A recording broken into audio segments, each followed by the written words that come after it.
100 वर्ष तक पड़े रहे, शाप देकर वे क्षण भर में अंतर्ध्यान हो गए। कमलिनी होने पर भी विभूति योग्या ध्याय के महात्म से मेरी वाणी लुप्त नहीं हुई है।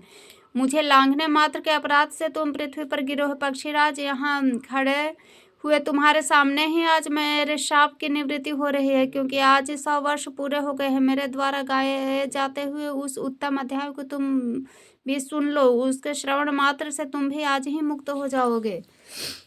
यह कहकर पद्मिनी ने स्पष्ट रूप से सुंदर वाणी में 10वें अध्याय का पाठ किया वह मुक्त हो गई। उसके सुनने के बाद उसी के दिए हुए इस कमल को लाकर मैंने आपको अर्पण किया है। इतनी कथा सुनकर पक्षी ने अपना शरीर त्याग दिया।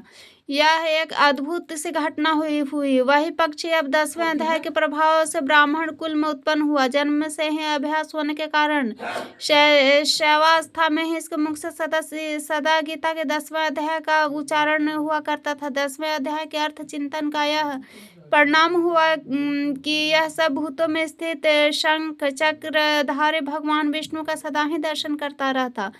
इसकी स्नेहपूर्ण दृष्टि जब कभी किसी देहधार के शरीर पर पड़ जाती तब वह चाहे शराबी और ब्रह्मत्यारा ही क्यों न हो, मुक्त हो जाता तथा पूर्व जन्म में अभ्यास किए हुए 10वें अध्याय के महात्म से इस दुर्लभ तत्व ज्ञान प्राप्त हुआ तथा इसे जीवन मुक्ति भी पा लिया। अतः जब यह रास्ता चलने लगता है तो मैं इस हाथ का सहारा दिए रहता हूँ। भृंगरीटे, यह सब 10वें अध्याय का ही महामहिमा है।